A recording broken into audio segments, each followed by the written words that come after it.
Good morning, good afternoon, and good night, and welcome to the Amateur Otaku Podcast.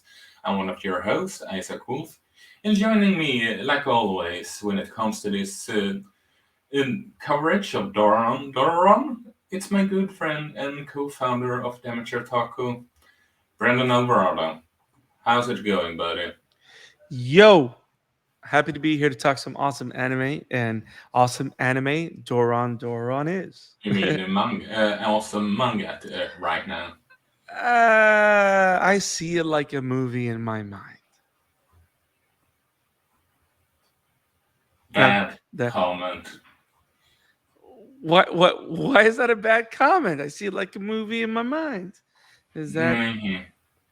okay? It's a manga. But yeah, really excited to come back and talk some Doron Dororon. And I think a great fun story in the making. Um, so what are we doing today, Isaac? We're doing episode chapter 6 and 7. Let's do it. Yes, and it comes. It started. It's a bit of a personal chapter, you can say. Yeah. And here is what's in chapter 6, Blackout, and like I said, this is a more of a personal episode. And this episode now. It's my turn. I'm calling it of chapters, Yeah. but it start off with our good our favorite female samurai Ginshu coming into the um, research facility to check out some more information, and then we have um, some weird off the top scientists that always want to give her a hug every time she gets there. Yeah, she was pretty aggressive. I wouldn't call her aggressive, but she's yet another oddball in this series, I would say. Yep. And Somewhat. But but I li- and but I like how her appearance, it's kind of like the introduction of the sciency or research side of the samurai corps. You know what I mean? So I kind of like that we're starting to see other sides of this organization. And for some reason, she's obsessed with Yinchio. eh, I would have not been surprised. Would have been surprised if there weren't a character that wasn't obsessed with her. Honestly, it just fits right in. You think? And in terms of Shonen Jump stuff, yes. Fair. And here is probably my favorite scene in the entire chapter. Comes along where you see a kid walking into Dora and Kusanagi. I don't know if that's one of the pictures that you wanted to show off, I but actually do. I actually do. yeah, she goes there and wants to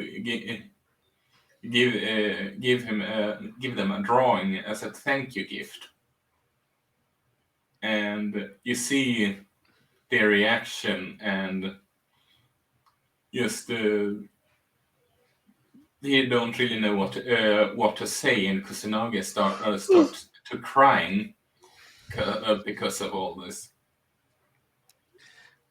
Yeah, and it's a touching scene because it's all about the scene is entirely about Kusanagi and Dora receiving praise for helping people. Now, this is not something that they do for praise. They don't do it because they want the accolades. They do it because they want to help people. They want to make the world a happy place. That's the way they see it. That's the way they say it. Um, and though it sounds corny and sometimes can be felt as insincere, these are the kind of moments that you're like, okay, this is why they do it. They see the smile on these kids' faces. Um, they want to really do good in the world, and they get this most sincerest disappointed thank you. Um, and Dora is surprised by it, but also what I find the most cute and awesome thing is that, again, we see Kusanagi hanging out on Dora's shoulders as headphones, if you can see it in the picture. But if you look closely at the picture, you see that Dora's jacket is getting soaked in water. It is because Kusanagi's crying. And he's crying so much that that Dora's sweater is getting wet, which is kind of funny, but also cute. Yeah. It, it comes off that this is something that they never expected to happen. Yeah. I mean, they just wanted to save people. They never, it's sort of like we just want to save people and kill Mononokes, Right. and not really thinking about the. Don't want to say aftermath in this regard. They weren't expecting this to be the result. That this would be a direct result. That people will recognize them as heroes. That people will remember what they did because they didn't do it expecting others to see what they do, right? Which is the mark of a true hero. The accolades is not what drives you. Is doing the right thing, doing the heroic thing, which is why it's great that this is followed up by them hearing of a Mononoke attack and running towards it. Now, was I the only one that felt that it was kind of weird how the last chapter ended with them attacking all those weird Mononoke eyes and like Jinchiyu unleashing a limit break? And now it cuts to this, like they actually beat that, right?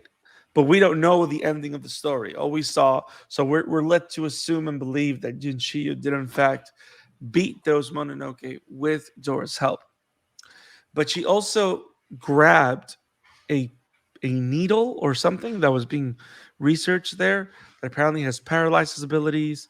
And so we get a glimpse of that organization that's studying the Mononoke to learn more about them, which I love because, of course, know thy enemy, right? Yeah. And all that.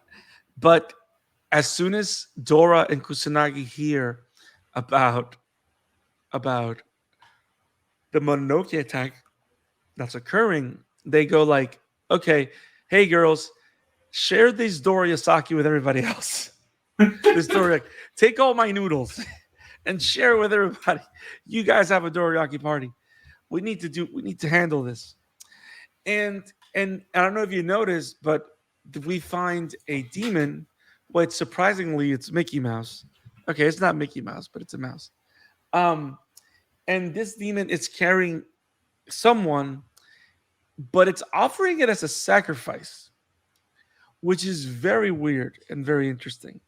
Which kind of resembles what happened in chapter 5, that there was this one-eyed demon carrying people somewhere as opposed to just eating them, right? Yeah. So like these two Mononoke are working for others, which of course gives you a sense of hierarchy. So like some Mononoke are working for others, and Dora and Kusanagi go there, which by the way, I love the fact that they're showing more ways in what they're evolving how Kusanagi and Dora operate, because of course he goes full Spider-Man and Kusanagi's the web slinging or whatever. Which Like, was like we often joke about, Kusanagi is perfect merchandise material. yes. If you want to sell something, Kusanagi it. Hashtag Kusanagi it. So they web sling, they save the girl, but then the big bad is revealed. And here's where things get tense and why the chapter is called Blackout. So this big demon appears. It's bigger and badder. Mononoke, but okay. Oh, Mononoke. Well, Mononoke is demon in Japanese. I don't know what you want me to. Okay. This Mononoke appears, and it's bigger, bolder, badder than any other ones that we've seen. And suddenly Dora freaks the hell out, and it's because we get a flashback that this is the demon that killed his mother. And that was like, shit, things are getting real. He's losing it. For the first time since we've met Dora, he's losing it. He's just blacked out, angry, upset, furious, filled with rage. And we've never seen Dora like this before. You know, we've always seen him like focused and ready to battle, but now he's blacked out and he's just acting out of fury, and it's getting them in trouble. And they're both getting hurt, which is kind of like what you see in most animes. You know, when a main character loses it, you know that this is the moment where he's going to really fail. Like that's very typical anime, right? Yeah. Whenever a main character loses his shit, things don't go right. Unless you're Naruto and you become the Nine Tails and destroy everything. Um, which is kind of like the only exception. Um, but he still needed to calm down to defeat pain. But we're not gonna talk about that. Um, what did you like about this new development? This idea that there's all this rage locked in Dora's heart. I mean, all things considered, it would be weird if it didn't have any rage inside of him. True, 100% true.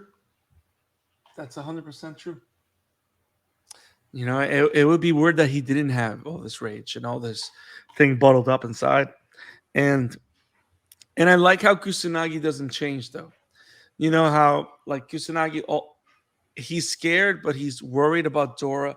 And I like how this chapter is really about them. And I like how we keep finding moments for their relationship to grow.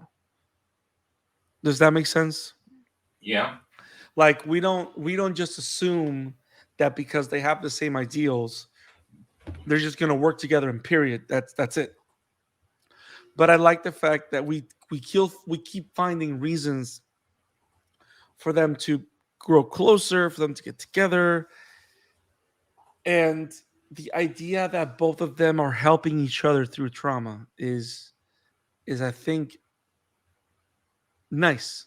It's good to see. And I like to see that dynamic develop to something more deep as opposed to just be the superficial thing as it kind of would have been felt to be in the beginning. You know what I mean? Because Yeah. they were just so happy in corner that you would assume that their relationship was purely superficial, even though it's not. But it still have that air of superficial. But I like the fact that they're finding real things to talk about, and this is the first real moment we actually have with them, where Dora is just furious and wants to go guns blazing against this character, this monster that they know nothing about, apart from the fact that we know that he killed Dora's mother. And I like the revelation, the way it's carried. I think the writing was great. Um, I think also the panels were good and specific. I like how, like, for those that don't know, this is how chapter 6 ends, with that take on the demon, the Hanya Gyuyun, or whatever it's called. We have a little bit of a flashback of Dora's mother being murdered, and you can see Dora's face. Like he don't look like himself. Like that's how drastic the rage look for him is. Which I like the way I like the design, I like the drawings, I like the art style. Like I'm really digging the art style for this manga more and more all the time. It's very reminiscent of Bleach at times. Bleach meets Soul Eater. Yeah, yeah. And this is a side note, but I think I'm sorry you brought it up, so I figured that. Have you seen the stills for the new animation for Bleach? It Of course looks I have. it looks so good. We talked about the trailer for the upcoming anime adaptation on the Jam Fiesta episode. Mike, I, and Leo did. Oh man, it looks great, man. Bleach looks amazing. Okay, so now so in the beginning of chapter 7, we just see him because of his anger and his frustration, we see not only Kusanagi and Dora get their ass kicked, but we see a new brand of product placement. Kusanagi, the beanbag chair, which by the way, isn't it remarkable the fact that there's always something for Kusanagi to become? Like like like how long has Kusanagi been in the world to know that becoming a beanbag chair would be a thing? I mean, now that I think he knows he's a beanbag chair, but still, do you find? Am I the only one that finds that hilarious? Yeah, I think it's kind of hilarious. Also, Yeah, it's like the of the joke. It's a running joke here. yeah, He is a walking product placement. yeah. Kusanagi, Kusanagi. I mean, this guy wants money from everything. We bring it all. Kusanagi pencils, Kusanagi belts. We got socks. We got sneakers. It's like you remember Spaceballs, Yeah, just like that. Spaceballs to mask, Spaceballs to video. Oh my god. We can put on Spaceballs the movie. No, okay, don't do it. It's so funny. Um, but yeah, like I mean, this is typical shonen, right? You know, hero gets carried away with anger, gets his ass kicked. Normally, but here's what I like about newer manga. I think I'm gonna go and say newer manga and or writers nowadays is that normally in most shonen, like probably 10 years ago, we would spend 3 episodes or 3 chapters with the main character losing his shit, right? yeah, Here, like an actual human being, he does snap out of it rather quickly. And I like how they don't use this drama moment to kind of like make things linger and how they go straight to the point. With Kusanagi confronting him. And I like the development of the relationship because Kusanagi, he may be the nicest Mononoke out there, right? He may be the nicest character out there, but I like how he still has agency because when he asked Dora the fact, because throughout this whole thing, Dora is just seeing red, right? And he just wants to kill the Mononoke without disregarding entirely how detrimental it's going to be to him forever because this guy this monster's probably going to kill him because you can see that he's getting his ass kicked, right? But the fact that Kusanagi has the agency to ask him this question, when you read this panel, what did you think? it was a great panel because it just it's how should I put it? It's it's more it's one of the more personal panels in this manga so far. Yeah. And it's actually a pretty effective scene. Yeah. And the fact that Kusanagi is the one having the tough conversation. Yeah. It also helps that Kusanagi is adorable, which makes it even more quote unquote heartbreaking or whatever you want to call it. But also, I like the fact that it goes to show you that Kusanagi may be cute, but he ain't stupid. Yeah. You know what I mean? Because it's so easy to make characters adorable, but at the same time, kind of like missing a quite a full bolts, not too smart. You know what I mean? And that tends to be like a trend a lot of times, you know? And I like that that's not what's happening here. We have two characters that are very simple or very clear about their emotions and their desires, but they're also smart. They're not idiots, you know what I mean? And I would even say Kusanagi is probably the smartest and the strongest and the kindest of them both, which I think is a good balance for everything. And like I'm glad that Kusanagi is the one asking the question because I don't think Dora would have heard anything from anybody else at this time. It needed to be him. You know, Agreed. I'm not I'm not gonna be the tool for your rage. I'm not gonna be that. So I really like the dynamic that continues to develop and the relationship that continues to grow. And it goes into these other directions. So I like that a lot. Until the point that we see that they're back together and ready to face this horrible Mononoke and kick his ass. So of course, no, I mean we cannot end a very heartfelt conversation without Kusanagi crying his ass out because you know And he's asking just for forgiveness. yes asking for forgiveness when it wasn't even his fault, right? But yeah, man, it's a great solid 2 chapters. I mean, I like how we went deep into the characters. I like how now we're fighting the first personal battle that they're facing because of course they're facing the demon that killed Dora's mom. So I'm liking this. I'm liking where all this is going. Um I know that Jinshiyu knows what's going on. So I can't wait to see her join the fray to see what she brings to the battle. Um but yeah, man. These are 2 great chapters of Doron Dororon. This is awesome. I can't wait to cover more. Yeah.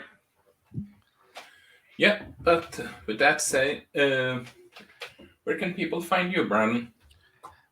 They can find me at ScarletFan52 on Twitter, on Instagram, and on TikTok, even though I don't know why X is there. And you can find my work over at Webum Entertainment, and you can find me on Emblemaniac on Twitter. Have it We awesome, can guys. have it Or awesome. what was it more you wanted to say? Well, very simple. You can find the Amateur Otaku Podcast on Twitter at Amateur Otaku Pod, and you can find us on our YouTube channel. We do awesome coverage of animes and mangas every week. We're still covering Attack on Titan, the final season. We are covering the My Hero Academia anime, um, Academia, and Academia Vigilantes every week. We're covering Doron Dororon, and we got some awesome, great other episodes coming soon of a bunch of other great animes. There's a bunch of great animes coming later this year that we're going to be covering. So there's a lot more stuff to come. And yes, we're finally due JoJo's Bizarre Adventure, Stardust Crusaders. And I think I'm probably going to like it or hate it. I don't know how Isaac's going to feel about it, but we're doing JoJo and we're going to keep on this bizarre adventure. But join us again next week as we cover more Doron Dororon. It's right now in chapter 13, I think. It premieres every weekend. Viz Media app, so make sure you don't miss any of the chapters. And if you love the covers that we're doing on Doron Dororon, make sure to let us know, and It's we will chapter keep doing it. 15 this week. Ooh, chapter 15. Don't worry, we're getting caught up. We'll see you next time, guys. Have it awesome. Peace. Peace.